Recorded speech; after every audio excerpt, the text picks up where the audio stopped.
Bonjour, je vous présente cet ouvrage. Éric Denimal, la Saint-Barthélemy.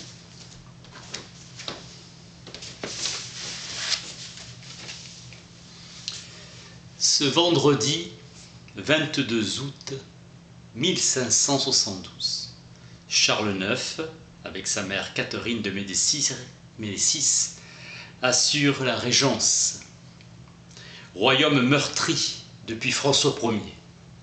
Il est jaloux de son frère Henri, futur duc d'Anjou. En tant que roi, il se doit de défendre la cause catholique romaine. Admiration de Catherine pour les écrits de Machiavel. Elle jouit de la protection de ses oncles, le pape Léon X, puis Clément VII. Elle reçoit une bonne éducation où l'humanisme prend une large part catholique et superstitieuse. Elle lit Nostradamus. François de Guise est un fervent catholique et très influent à la cour. Stratège militaire, Gaspard de Coligny a une instruction militaire et humanisme d'Érasme. Se distingue contre Charles Quint. Tuer chez lui, c'est le premier acte de massacre. C'est Catherine et ses conseillers qui ont fomenté son assassinat.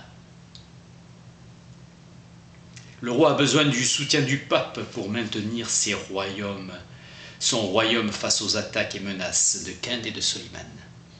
Le pape réclame des garanties. Les conflits religieux sont nombreux. La crainte est que l'hérésie protestante ne conduise à la déchirure du royaume de France. Les Guises ont des visées sur le trône. Gaspard II de Coligny est à la tête du parti protestant. Le massacre de Vassy s'est produit le 1er mars 1562. Alimentant la haine, la guerre de religion atteindra son paroxysme avec la Saint-Barthélemy. Cette guerre fait briller les gloires personnelles. Les efforts de Catherine sont minés par les Guises. Une paix est imposée en 1570. La liberté de conscience et du culte est rendue. Place forte des protestants. Cognac, La Rochelle, la Charité-sur-Loire, Montauban. Samedi 23 août 1572, il faut en finir avec les Huguenots et surtout avec les amis de Coligny. Les protestants menacent de passer à l'offensive. Le soir tombe, cette nuit sera celle d'une gigantesque boucherie. Selon le comte de Ré, il ne faut épargner personne. Tuez-les tous. Un vent de folie traverse chaque rue de Paris. On scande. L'amiral est mort, Coligny. C'est un ordre du roi de tuer les hérétiques. Il faut extirper du pays ces sectaires dont le venin est un poison pour la sainte Église catholique. Personne n'est épargné. Partout on égorge. On tue aussi pour voler, par vengeance, pour obtenir une succession, une charge. Des catholiques font trucider des protestants, des juifs, mais aussi des catholiques. La ville n'est plus qu'un spectacle d'horreur et de carnage. Les protestants de la caste nobiliaire sont arrachés de leur lit et traînés sous les fenêtres du roi qui tenait en main une liste de tous les noms de ceux qu'il destinait à la mort. Dimanche 24 août, les protestants sont recherchés et exterminés, mais aussi les gens de leur maison, valets, serviteurs, pages, apprentis. Tout le monde y passe sans jugement, sans explication, sans mesure. Les gens fuyaient, des hommes et des femmes, le couteau sous la gorge, sommés d'abjurer pour sauver leur vie. C'était véritablement un massacre. Le roi demeure dans sa chambre, bon visage, il plaisantait et se moquait. Catherine est satisfaite d'avoir parvenu à reprendre son ascendant sur Charles IX. L'influence de l'amiral sur le roi l'avait relégué. Elle peut à nouveau téléguider son fils. Le lundi 25 août, les Parisiens, encore vivants, semblent s'étonner de l'être encore. Une rumeur enfle et alimente toutes les imaginations. Au cimetière des Innocents, une aubépine sèche et morte produit des branches vertes. Miracle! L'aubépine porte des fleurs. Déjà des prêtres en procession chantent la grandeur et la magnificence de Dieu. Dieu est satisfait. Dieu approuve.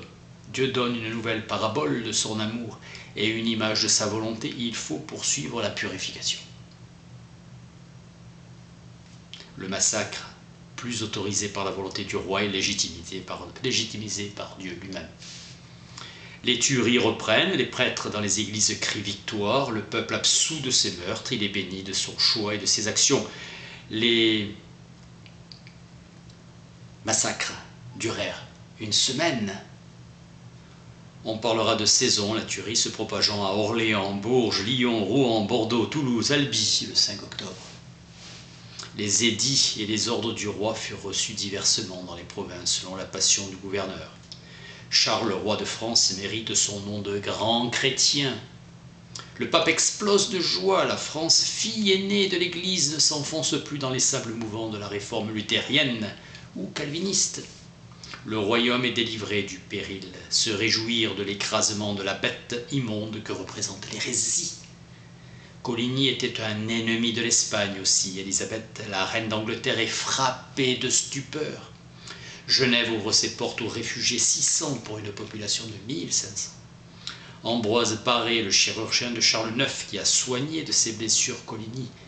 C'est Henri de Navarre, celui qui a vu mourir tous les chefs protestants, qui a dû parjurer et renier la foi de sa mère pour rester en vie. C'est lui qui devient roi de France sous le nom d'Henri IV.